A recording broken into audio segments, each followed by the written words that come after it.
হাজি সাহেব এবং খুশুসি এবং আরো আপনাদের মতো সম্মানীয় ভাই সকল হাজির আছেন।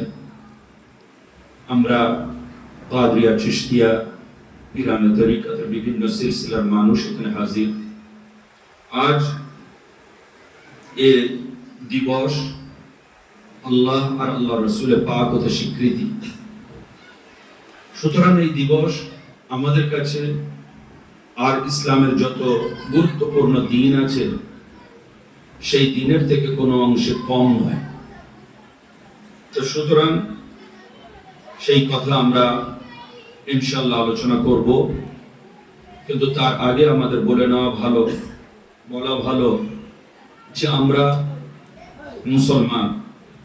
সেই মুসলমান হিসেবে আমাদের সর্বোপরি যেটা অধিকার সেটা হচ্ছে এই কলমা শরীফ পড়ার পরে আমাদের উপরে নামাজ, যাকাত, রোজা, হজ ইত্যাদি ফরজ হয়ে যায়।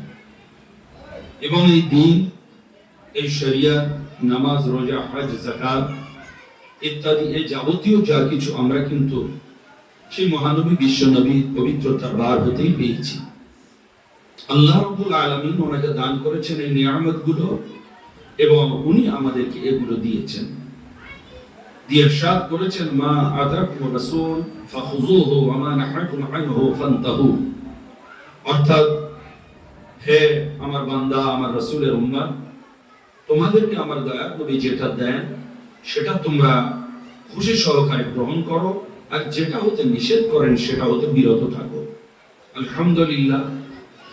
যেমন পাঞ্জাতন আমরা কাকে বলতে চিনি? রাসূলে পাক, মাওলা আলী মুশকিল কুশা পাক, হযরত খাতুনে জান্নাত পাক, হযরত ইমামে হাসান, হযরত ইমামে হুসাইন আলাইহিমুস সালাম পাক পাঞ্জাতন। ঠিক তদ্রূপ ইসলামের পাঁচটা ফরজ, কালেমা, নামাজ, রোজা, হজ, যাকাত। আল্লাহ রাব্বুল আলামিন তিনি আমাদের এই 24 ঘন্টা দিন রাতের মধ্যে এই পাঁচটা ফরজ দিয়েছেন। তো পাঁচটা ফরজ একত্রিত নয়। আপনার একটা ফরজ আপনি জীবনে আদায় করলেন, কলমা পড়লেন, ইসলামে দাখিল হয়ে গেলেন, এ হচ্ছে জীবনে আপনার একবার। এবারে কলমার জিকির করুন, আমল করুন, ঈমান তাজাল্লি লাভ করবে, জালওয়া লাভ করবে, উজালা হবে, সেটা আলাদা। আর বাকি থাকলো চারটে, নামাজ, রোজা, হজ, যাকাত, চারটে। এই চারটের মধ্যে তিনটে হচ্ছে বাৎসরিক, বছরে একবার, হজ, যাকাত আর রোজা। আর এই বাকি থাকলো একটা। এই একটা আপনার একটু পরে বলছি, তিনটের উপরে সংক্ষিপ্ত আলোচনাটা করি। তিনটে হলো এমন ফরজ যেগুলো বাৎসরিক হলেও সবার জন্য নয়।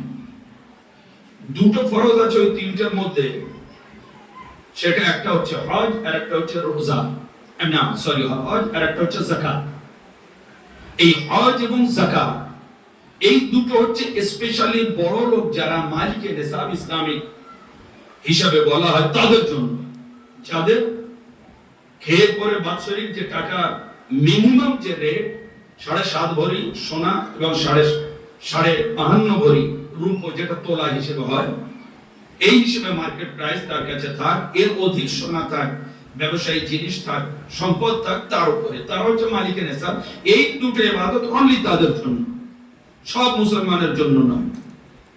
আর রোজাটা বাৎসরিক হলেও এটা সবার জন্য, কি আমির, ফকির, গরিব, মুসলমান যে কলমা পড়েছে তার উপর। সেম এইরকম নামাজটাও আপনার সকল মুসলমান নরনারীর জন্য। তা রমজান সকলের জন্য হলেও ওটা বাৎসরিক। তাহলে দেখা গেল আস্তে আস্তে ইবাদতটা আমাদের কমতে থাকলো। বছরে একবার আপনি রোজা রাখবেন 30 দিন, বছরে একবার হজ করবেন মালিকের হিসাব হলে, বছরে একবার যাকাত দেবেন মালিকের হিসাব হলে। তাহলে দেখা যাচ্ছে যারা গরিব, দুর্বল, অসহায় তাদের জন্য দুটো ফরজ, তার মধ্যে বড় লোকরাও শামিল। আর দুটো ফরজ এমন আছে তার মধ্যে গরিব, এনারা নেই, এনাদের জন্য ওই দুটো ফরজ আপনার যাকাত এবং হজ, এটা বড় লোকদের জন্য। তাহলে দেখা গেল আল্লাহ যে ইবাদতের সিস্টেম, আল্লাহ বলেছেন ওমা খালাকতুল জিন্না ওয়াল ইনসা ইল্লা লিয়াবুদুন, আমি আমার মানব জাতি এবং ইসলাম জাতিকে আমি পাঠিয়েছি আমার ইবাদতের জন্য। তো আল্লাহ যত বেশি ইবাদত করব তত বেশি খুশি হবে। কিন্তু আল্লাহ নিজের ফরজ ইবাদতের হুকুম দিয়েও আপনার কি করলেন, দুই ক্যাটাগরিতে ভাগ করে দিলেন, কিছু বড় লোকদের জন্য আর কিছু সাধারণ মানুষদের জন্য। তো যাকাত এবং হজ মালিকের নিসাবের জন্য, আর দুটো থাকলো রোজা এবং নামাজ, এটা সকলের জন্য ইন জেনারেলি। তাও আবার একটা হচ্ছে বাৎসরিক আর একটা হচ্ছে ডেইলি। আবার ডেইলি নামাজ যেটা আমাদের, এটার জন্য আবার কিছু সিস্টেম আছে। প্রতি ঘন্টায় ঘন্টাও আল্লাহ রাখেননি। আল্লাহ কত বড় রহমান রহিম, তিনি ইবাদতের জন্য পাঠিয়েছেন, তবেও তা সত্ত্বেও ইবাদতটা কিভাবে উনি সিস্টেমের সাথে করাচ্ছেন, এইভাবে যাতে করে আমাদের লাইফ মেইনটেইন করতে বা চাকরি বাকরি কাজ কামের মধ্যে কোনো অসুবিধা না হয়। তো পাঁচটা ফরজ করেছেন, ফজরের সময়, যোহরের সময়, আসরের সময়, মাগরিব আর ইশা। তো এই মাগরিব আর ইশা, ফজরে 2 রাকাত সুন্নাত হুজুরের তরফ থেকে, 2 রাকাত আল্লাহর হুকুম ফরজ। যোহরে আপনার 4 রাকাত সুন্নাত হুজুরের তরফ থেকে, 4 রাকাত ফরজ, ফের 4 রাকাত সুন্নাত আর 2 রাকাত সুন্নাত আর 2 রাকাত আপনার নফল নিজের তরফ থেকে। বারবার আসরে যদি 4 রাকাত সুন্নাত পড়েন, 4 রাকাত আপনার ফরজ। মাগরিব 3 রাকাত ফরজ, 2 রাকাত সুন্নাত, 2 রাকাত নফল। ইশায় আপনি যদি আগে 4 রাকাত সুন্নাত পড়েন ভালো, 4 রাকাত ফরজ, 2 রাকাত সুন্নাত নফল। তাহলে দেখা যাচ্ছে নামাজ প্রত্যেকদিন হলেও আল্লাহ কিন্তু সর্বদা বলেননি যে আমার পাটিতে পড়ে থাকো, আমার সেজদায় পড়ে থাকো। না, তোমাদের দৈনন্দিন জীবনের কাজ আছে, সেগুলো করো। নিজের ফ্যামিলি আছে, বাল বাচ্চা আছে, হাজার হলেও তাদের জন্য হালাল রুজি তোমার আয় ইনকাম করতে হবে, এটা করো। তাহলে আল্লাহ আমাদের এত ছাড় দিয়েছেন, এই ইবাদতের মধ্যেও ছাড় দিয়েছেন। এই 5 ওয়াক্তের নামাজ যদি সর্বকুলে পড়ি 1 ঘন্টাও লাগবে না। 5-10 50 মিনিট আর 10 মিনিট এক্সট্রা দিয়ে দেন, এই 1 ঘন্টার মধ্যে আপনার সব নামাজ হয়ে যাবে 24 ঘন্টায়। তার মানে 23 ঘন্টা আপনি আপনার ব্যবহার করুন, 1 ঘন্টা আপনি আল্লাহকে দেন। কিন্তু এইবারে আসুন, আমরা মানুষ, আমরা মুসলমান, সেই আল্লাহর খাচ্ছি, সেই আল্লাহর পড়ছি, সেই আল্লাহর নিয়ামত নিয়ে বেঁচে আছি, সেই আল্লাহর জমিনে চলছি, সেই আল্লাহর অক্সিজেন নিচ্ছি, কিন্তু সেই আল্লাহর 24 ঘন্টার মধ্যে 1টা ঘন্টা আমরা ইবাদত করতে পারি না। এইবারে আসুন, আমরা তাহলে কত বড় নাফরমান হয়ে যাচ্ছে। ডেলি গোনা কামাচ্ছি, ডেলি গোনা কামাচ্ছি। কিভাবে? শুয়ে বসে থেকে, আপনার হাসতে খেলতে, কিভাবে আপনার দুনিয়ার মধ্যে মৌজ আনন্দ করতে, কিভাবে ফালতু গল্প গুজবে নামাজের সময় হয়ে গেল আমরা পড়ছি। তাহলে ডে টু ডে কিভাবে আমাদের গুনাহটা জমছে দেখুন। সুতরাং নামাজ কারোর জন্য মাপ নেই, নামাজ অবধারিত, কম্পালসারি।